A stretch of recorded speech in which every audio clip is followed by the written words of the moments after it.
paghaharap ni Julia at Bea, viral. Usap-usapan ngayon sa social media ang muling paghaharap ng mga aktres na sina Bea Alonzo at Julia Barreto, sa isang pambihirang pagkakataon. Nagkaroon muli ng interaksyon ang dalawang big-time actress sa isang showbiz event. Ngunit hindi inaasahan ng maraming madla na ganito ang magiging reaksyon ni Bea at Julia sa kanilang pagkikita. Hindi naman sekreto sa publiko na may hidwaan sa pagitan ni Bea at Julia. Nagumpisa ito nang masangkot si Julia sa hiwalayan noon ni Bea at aktor na si Gerald Anderson.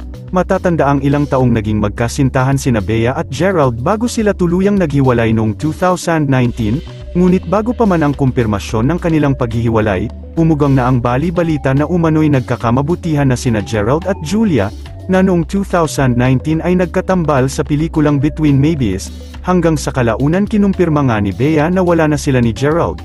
Ngunit iginiit niya na hindi sila nagkaroon ng maayos na paghihiwalay ni Gerald, dahil bigla na lang daw siyang hindi kinausap ng binata. Sa kadahilanang ito, inakusahan ni Bea si Gerald na ginost siya. Sa kabilang banda, todo tanggi naman noon si Julia na may kinalaman siya sa hiwalayan ni Bea at Gerald. Pinabulaanan din niya na siya ang third party sa hiwalayan ng dalawa.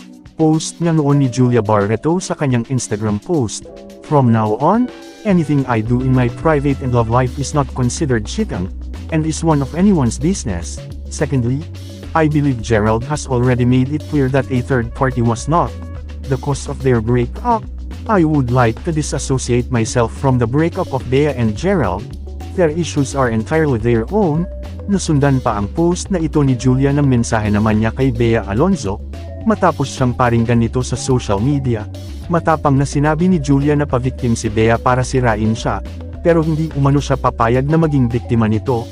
Ani Julia, "Bea, you wanted to keep your hands clean by not mentioning me in your controversial post, but with a click of your finger, in your sly way, you have charged everybody to destroy me for you. You can play the victim all you want, but I refuse to be your victim." Samantala, makalipas ang 4 na taon simula ng kanilang naging hidwaan, muling napatunayan ang mga katagang time heals all wounds. Ito ay matapos masaksihan ng maraming mga madla sina Bea at Julia na masayang nag-uusap sa tribute party ng star maker na si Johnny Manahan o Mr. M nitong Sabado March 16, trending sa iba't ibang social media platforms ang video ng naging interaksyon ni Bea at Julia sa nasabing party, kung saan makikitang nagbeso-beso, nag-cheers at masayang nagtatawanan ang dalawang actress.